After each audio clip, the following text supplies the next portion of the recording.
But I'd just like to, I do want to move on because like your story is actually going to go full circle, which is really nice. But you said earlier on about like how you're able to talk to your close friends, and I mean, we joked and we've talked about some of the stuff that we do that's not too serious, which I find a lot of men get comfort in, and was one of the reasons that I wanted to do this podcast. And some of the feedback that I've had is people are just glad to listen to just two other blokes. It's almost like they're in a virtual pub.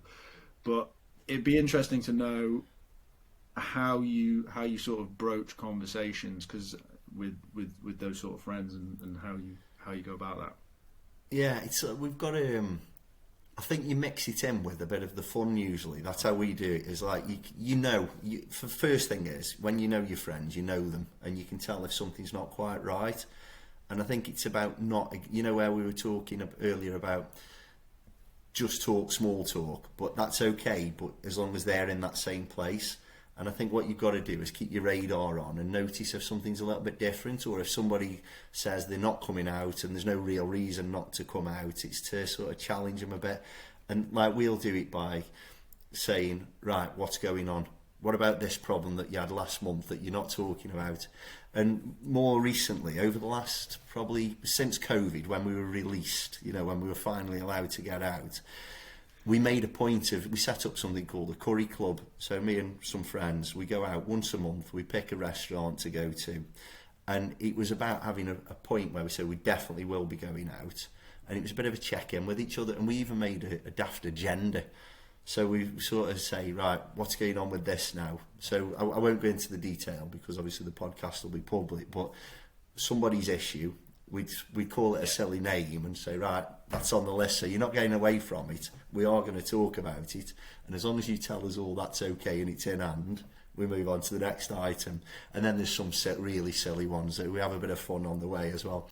But it's like we each have to share it. You have to book the restaurant, and then we all have to rate it after and give it a very critical, like the poppadoms weren't crunchy enough type rating, or the naan breads were too small, But it makes us go out, but also it does make us talk, because we have all the small talk, but we've got some serious points as well that we want to keep an eye on for each other.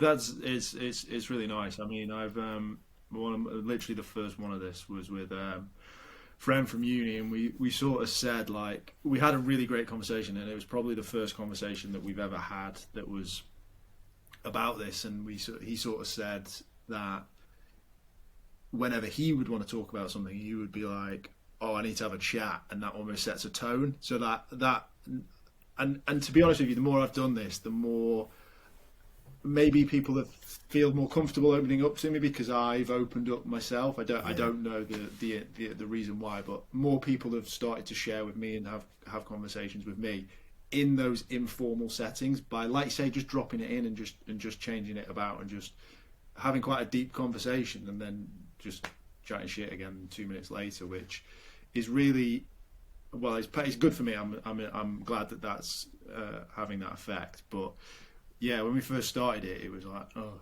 I can't have this conversation with so and so. Whereas, yeah, it's that just dropping it in and almost like testing the waters a little bit. But you're like, oh, the missus is being a pain in the arse again. Like, it's listening to those cues, like you say, and like having the balls to dig on it, I guess, as a man, I guess, and being like, oh, well, what's happening with that? Why is that? Have you tried this? We did this. We had similar issues.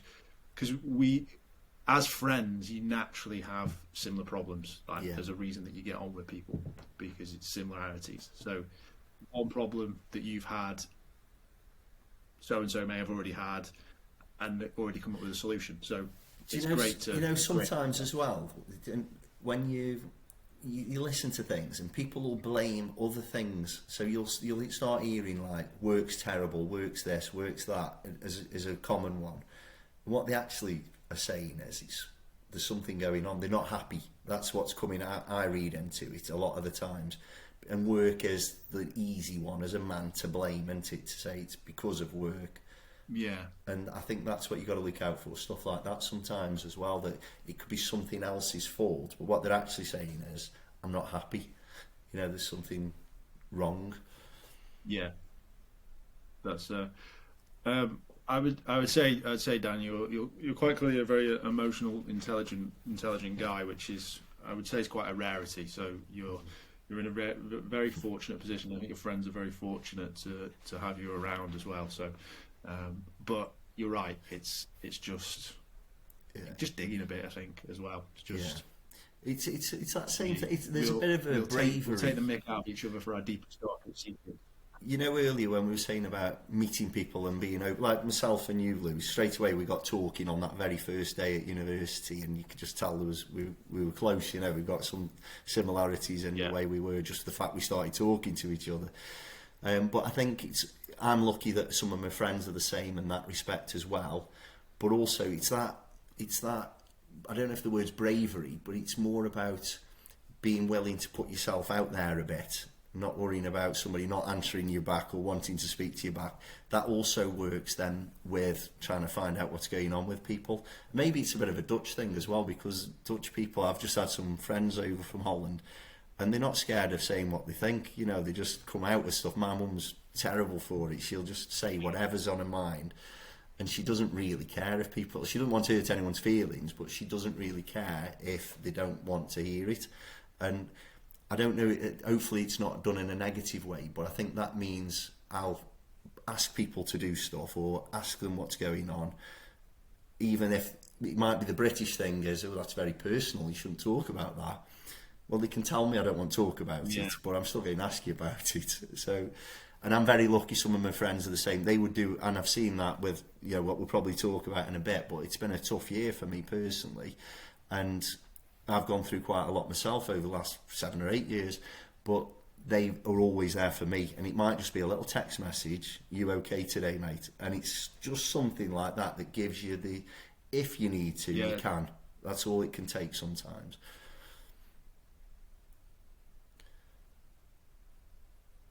Yeah, definitely. I'm actually really glad that this is the first episode of this. Let's call it series 2. Why not? It technically is, because you've articulated really well what I'm looking to achieve next. I think mental health is important, and I think this is what we're probably going to now move on to a little bit. And it's almost, I like that this is now more of a section of the podcast rather than the overall theme of the podcast. We've spent a lot of time talking about, I guess, solutions and real life solutions, like how you navigated through life and what life looked like and where you're at now. And I think that's a lot more useful to a listener than, I guess, an hour and a half of pity me, boo me type scenario, and then this is how I overcame it. It's almost the reverse of that. It's like, this is what life is, and now we're just going to touch on a part of your life that is, like you say, it's been a bit of a tough patch for that. And some people's tough patches are bigger and stronger and longer and deeper and scarier, and I get that. But we can use similar tools and we can have similar conversations with similar people, and hopefully a support network around us. Not everyone has a perfect network, but there are solutions and there are options to other people as well.